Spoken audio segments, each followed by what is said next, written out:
Funding for this edition of Think Tank with Steve Adubato has been provided by PSEG Foundation, Kane University, where cougars climb higher, Delta Dental of New Jersey, everyone deserves a healthy smile, PSE&G, committed to providing safe, reliable energy now and in the future, the Fidelco Group, Rutgers University, Newark, New Jersey Sharing Network, Robert Wood Johnson Foundation, working for a healthier, more equitable New Jersey. And by the New Jersey Education Association. Promotional support provided by Meadowlands Chamber, celebrating 50 years of building connections and driving business growth. And by NJ Biz, providing business news for New Jersey for more than 30 years, online, in print, and in person.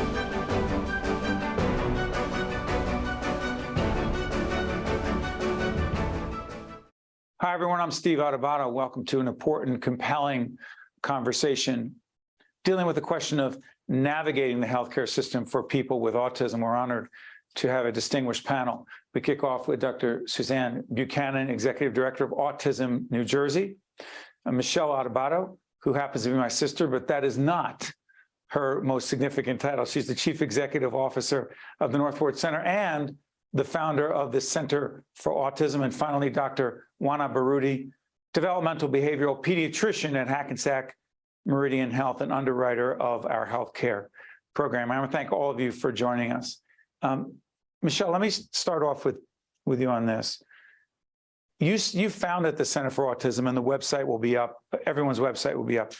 You founded the Center for Autism, and I happen to know this not just professionally, but personally, but you have a deep and abiding commitment to helping people dealing with autism and their families. Talk about it. The issue that we're talking about today is, once again, another inequity for people with autism and other disabilities. So the reason why I founded the Center for Autism, especially in our urban area, is because of the inequities, like healthcare. And Suzanne, I don't want to assume that people know exactly how autism is defined and make sense of it. We assume that all the time, but we're incorrect. Define it, please. Sure. So autism is a developmental disability in which people's social skills and their communication are impaired in some way. Many individuals with autism also have intellectual disability, which makes it very difficult for them to learn new things. So they have a slower rate of learning. And there's, a number of other challenges that go along in terms of adaptive behavior and kind of making it through everyday activities that can make life particularly challenging and are particularly challenging in the healthcare setting, especially. You're going to see the helpline up. It's 800-4-AUTISM. You're going to see that helpline. And Suzanne, help everyone understand, if you call that helpline, what's happening on the other end. Mm-hmm. So you're going to speak with one of my three colleagues, one of whom is an attorney, one of whom is a social worker, and one of whom is a very seasoned parent. And the three of them each bring their own areas of expertise to figure out, well, first of all, to listen, and then with the caller, figure out what they need in a most comprehensive sense. So we try to connect people to the information they need, the referrals they need, and the practical and emotional next steps. Thank you. And Dr. Baroody, let's talk about this. Autism affects young people in a variety of ways, impacts young people in a variety of ways. Make it clear what those challenges are from a healthcare perspective, and then we'll talk about accessing and getting the help they need. Please, Doctor. Yeah, so as Suzanne mentioned, so autism is a developmental disorder where children and individuals have difficulties with social interaction and communication. So that plays a role in a healthcare setting, right? Because so much of what doctors do is get information from the patient. Where does it hurt? How does it hurt? What does it feel like? Which again can be difficult for kids who have autism. The other part of the diagnosis of autism is these repetitive behaviors, sensory sensitivities, rigid behaviors. So some of our kids may be more affected. You know, a lot of the healthcare settings, right? There's a lot of stimuli, especially if you're thinking about going to the emergency room or things like that. But even sort of in a regular doctor's office, right? There's a little different smells, and you know, you're supposed to wear this gown that opens in the back, and all these funny things that are, you know, very uncomfortable for many of us as well, but very difficult for children and individuals with autism. Michele, as you're listening to Dr. Baroody, again, you not only founded the Center for Autism, but this is near and dear to not just your head, but your heart. Talk about it from a family and personal perspective, because you understand it on that level as well. Well, you know, absolutely. My 5-year-old grandson, Sebastian, has been diagnosed with autism. I'm going to fake like I'm drinking this coffee. Sebastian drew this for me.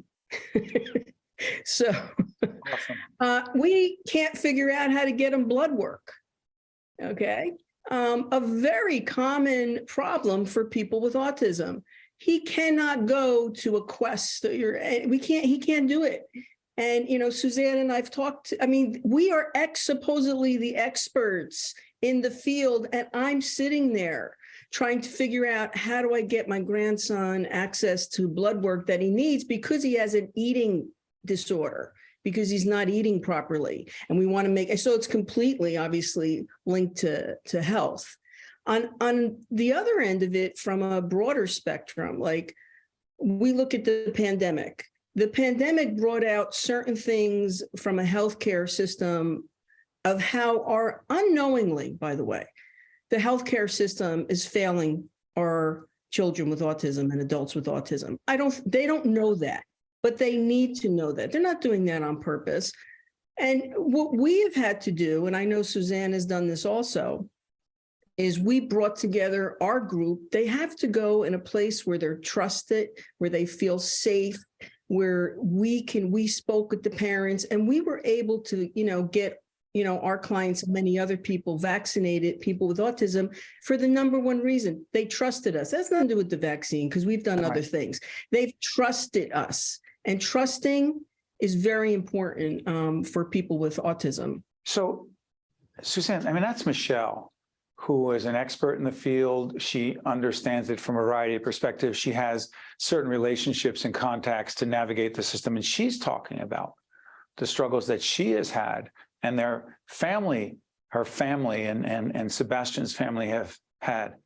So what does that mean for folks who don't have that expertise, who don't have those relationships? How much more challenging is it for them, A, Suzanne, and B, why are we not mandating some significant degree of training for healthcare professionals in this regard? I know it's a loaded question, Suzanne, please.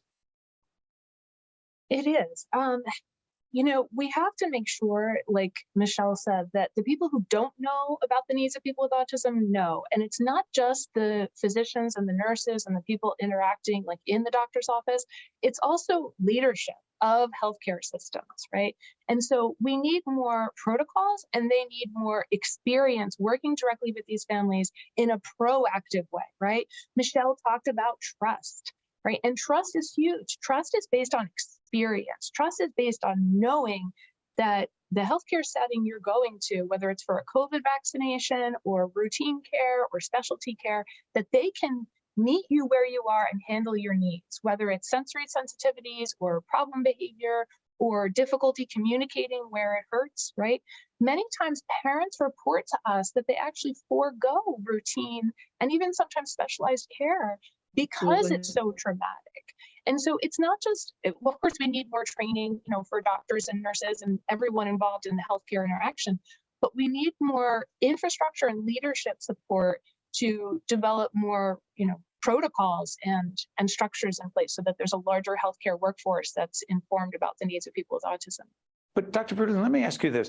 To what degree are you helping your colleagues in the healthcare system understand what they need to understand to provide the best quality healthcare to children dealing with autism and, as Michele said, their respective families? So the way we've seen this over time, it's that, it's sort of a multi-pronged issue, right? Part of the issue, and early on in my training and when I started seeing patients, I would so often hear stories where families just would avoid, right? The dentist would come up, or certain things, or blood work would come up, as Michele mentioned. And most families would say, well, Johnny just can't do that, so we just don't do that. And early on in my training, I said, oh, okay, Johnny just can't do that, and we had so many other things to talk about that, we sort of went to the next topic. But that's really not the way to address it, right? So I think, it's multifold, right? So we have to address parent education and really kind of moving forward from, avoiding, right? And kind of, coming up with some strategies of things that we can do. We've developed a coping passport. So it's a small little tool that families can bring. What's it called again? A what, doctor, again? A coping passport. Yeah, so it's like a little document that parents can bring with them. It talks about, the things that soothe them, what triggers them when they're in a medical setting. How do they communicate? And oftentimes, because parents are under stress too when they are there to, to the ER or getting blood work. So grandparents, right, Michele? Finish your point, doctor. I'll come back to you, Michele. Go ahead. Yeah, and it's hard for them to think of those things on the spot. So thinking about it ahead of time can be really helpful. For us as the medical providers, again, there's a lot that we've done. We've tried to, encourage training. We're actually in the process of hiring a behaviorist. Hackensack Meridian Health has been, very open to our needs and, has done fundraising. And now we have a behaviorist that will be hired, that will be full-time and will be helping kids in a medical setting. The other thing that we also do, and I just want to touch on this, is sometimes. Go ahead. Well, so this is like a little prescription that we'll give to patients. So it says, I went to see the doctor today. I got through it, but some things were really hard for me. Can you help me with? And things like, take my blood pressure or get on a scale. So if we are seeing a child that is having a difficulty getting their blood pressure taken, and we try and whatnot, and we still can't do it, we'll give this little note, because oftentimes the child has a team, a school team, maybe they have a team at home, and these are things that can be practiced. So obviously the blood work or the dentist or those kinds of things may not be perfect, but it's something we can work on. Michele, as you listen to the doctor, let me ask you this, because you understand this on such a professional and personal level, what advice do you have for parents right now? There are a significant number. I've got to believe statistics. I always try to remember statistics are really about people. They're not numbers. They're about people. Michele, for the many, many families and caregivers who are watching right now, trying to navigate the healthcare system, what advice would you have for them right now, Michele? Well, that's the right word, how to navigate. And unfortunately, again, it's put on parents. And I do want to say something about what the doctor just said, and I heard you, and it makes a lot of sense. I think that you have to be a superhuman being to be a parent of a child with autism. And you know what? That shouldn't be. It shouldn't be. This is a systemic issue. This is a systemic issue that our society needs to deal with, and we need to stop putting it on parents only. Parent do this, grandparent do that. And I get it because we're living it and we advocated it for 30 years and now I'm living it. And I have to tell you, it's, again, you think you don't know until you have that child or that grandchild with autism. And the point of that is we need to change, as we have done, Suzanne, many times. We need to change the system. In the meantime, what advice do you have for parents, though? The advice for parents, of course, is to never give up.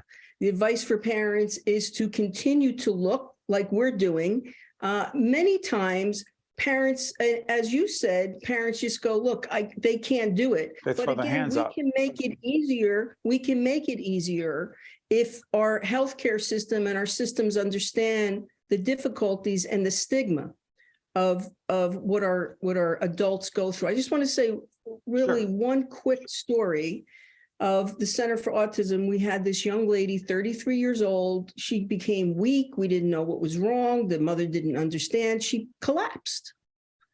And we insisted and of course we helped the mother, we insisted that she get a full medical review before she said, and she found out that she had cancer. She never went to a gynecologist ever. She was 35 years old. Never.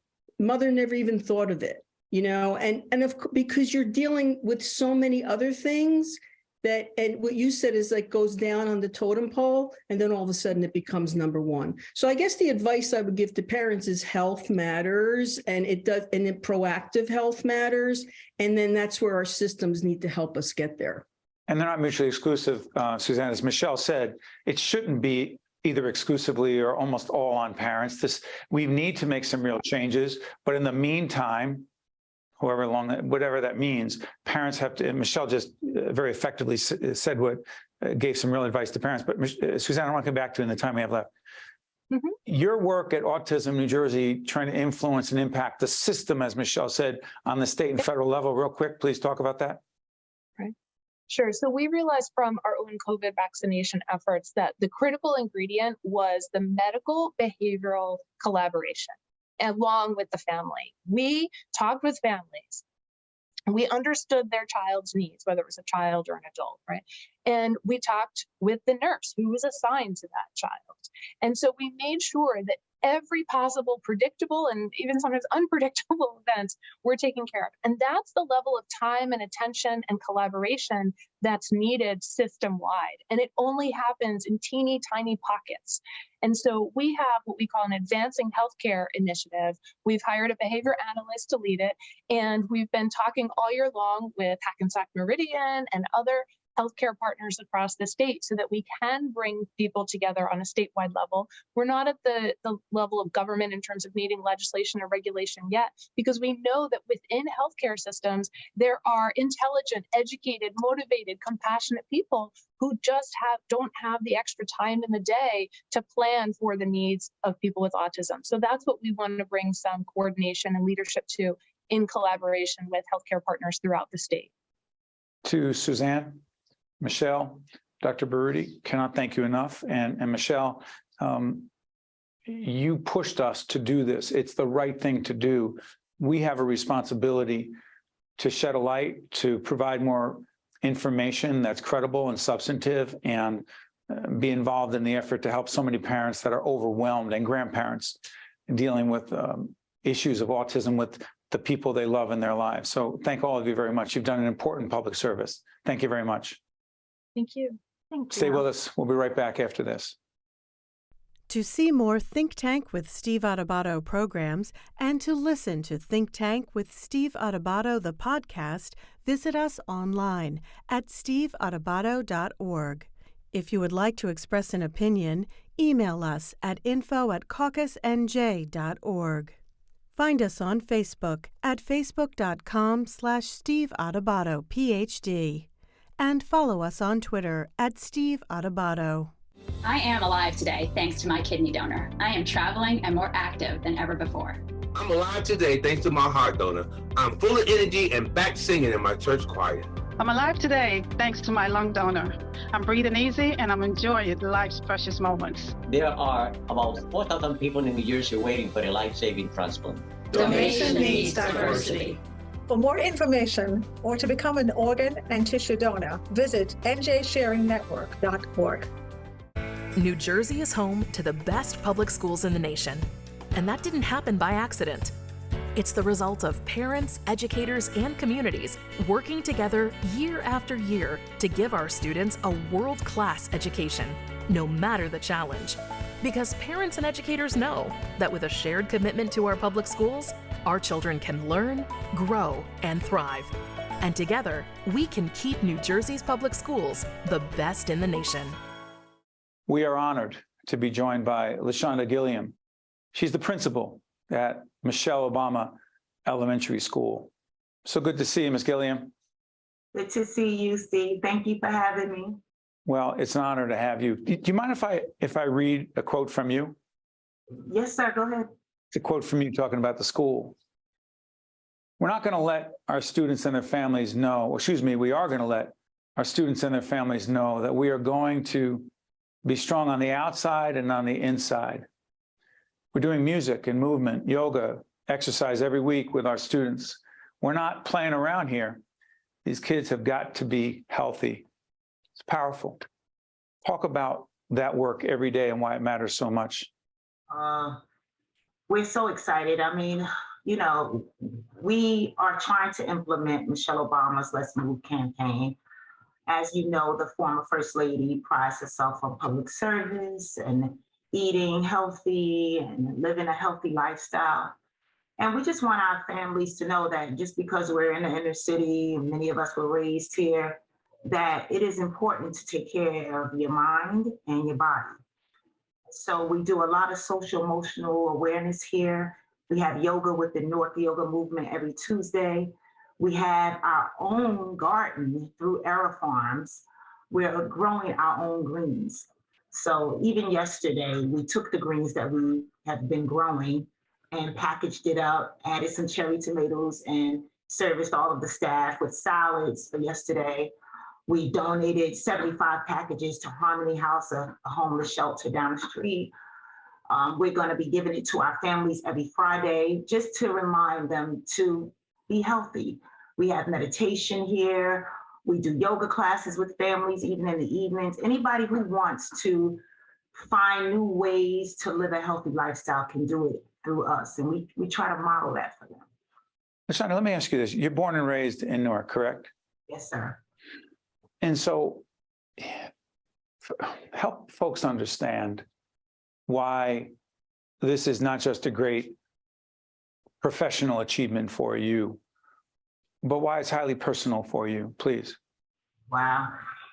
It's really personal for me. I was a student here. I was born and raised here. My mother, well, I always tell that story. She was a background singer for the Shirelles and the Chantels, and she had a drug problem. And so my sisters and I would go back and forth into foster care until we would get transferred into different schools. And so when I was in the 4th grade, going to another Newark school, Mount Vernon, actually, my mother died from her drug addiction. I was in the 4th grade. I got transferred back here. This used to be 14th Avenue School, which is now Michelle Obama. And, you know, being a child in the system, when you look at students as their principal, you see yourself.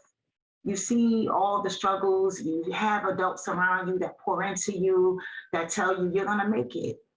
These are things you could do. I'm here for you. That's probably what really led me into education initially, because my teacher, she was my teacher at Mount Vernon, Miss Bay. When I kept going to the foster cares, to the different homes, she would go with me, making sure I did my homework, making sure I still was a good student, that I still teacher.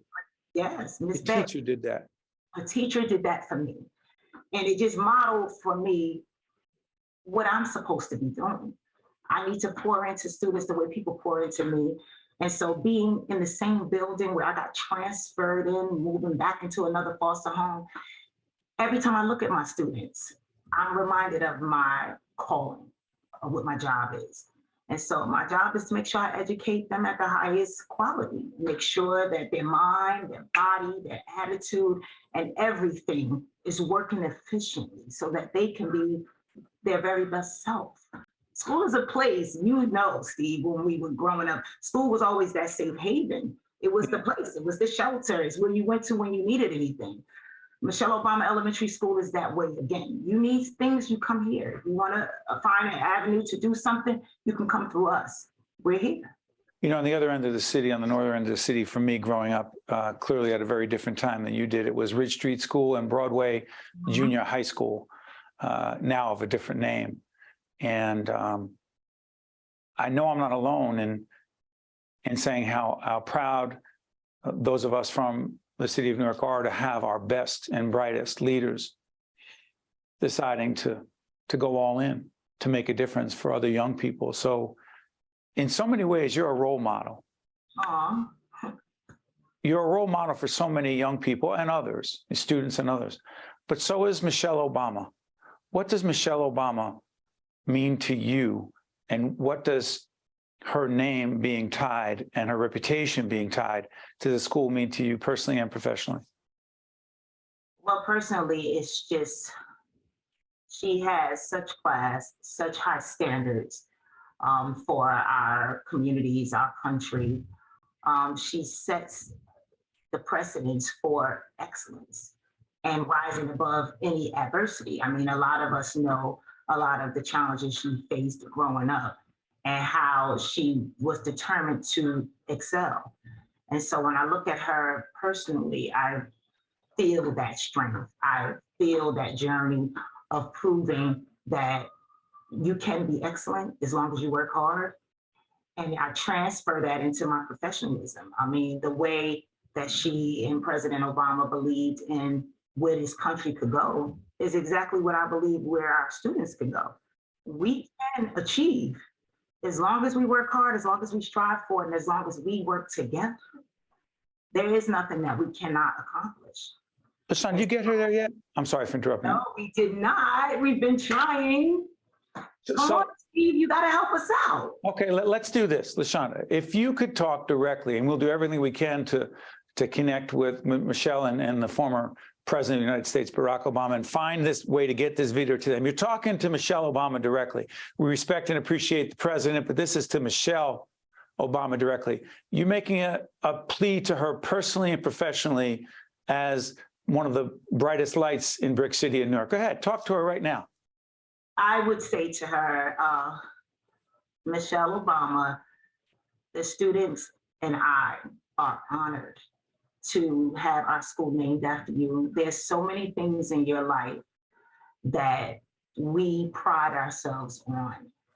Your notion of living at the fullest, being healthy, working hard, contributing, being a product of community service is where we're headed. And I believe that you would be honored to see the things that are happening here, to hear the students talk about their contributions and how as young as 4 years old, they understand the importance of giving back to not just their community, but to other communities and to this country. That is something that I can teach them all I can in curriculum, but modeling best practices on how to really be a citizen that gives is something that they've seen you do, they're seeing me do, and we want you to come and see them do it. They have so much to show you. Well said. That is LaShanda Gilliam. She is the proud principal of Michele Obama Elementary School in the great city of Newark, opened in 2021. LaShanda, thank you so much for joining us. We appreciate it. Thank you, Steve. Have a great day. You got it. We'll see you next time, folks. Think Tank with Steve Adubato has been a production of the Caucus Educational Corporation.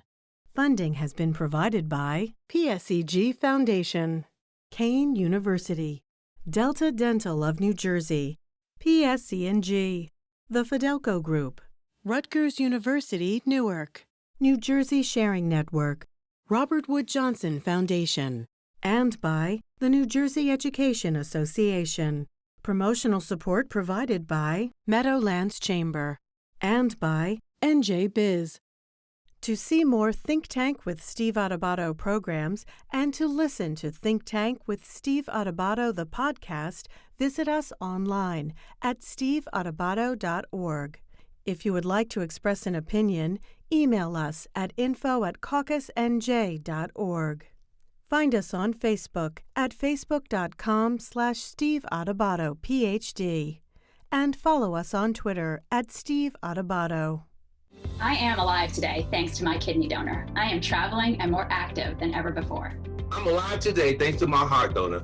I'm full of energy and back singing in my church choir. I'm alive today thanks to my lung donor. I'm breathing easy and I'm enjoying life's precious moments. There are about 4,000 people in New Jersey waiting for a life-saving transplant. Donation needs diversity. For more information or to become an organ and tissue donor, visit njsharingnetwork.org. New Jersey is home to the best public schools in the nation. And that didn't happen by accident. It's the result of parents, educators, and communities working together year after year to give our students a world-class education, no matter the challenge. Because parents and educators know that with a shared commitment to our public schools, our children can learn, grow, and thrive. And together, we can keep New Jersey's public schools the best in the nation.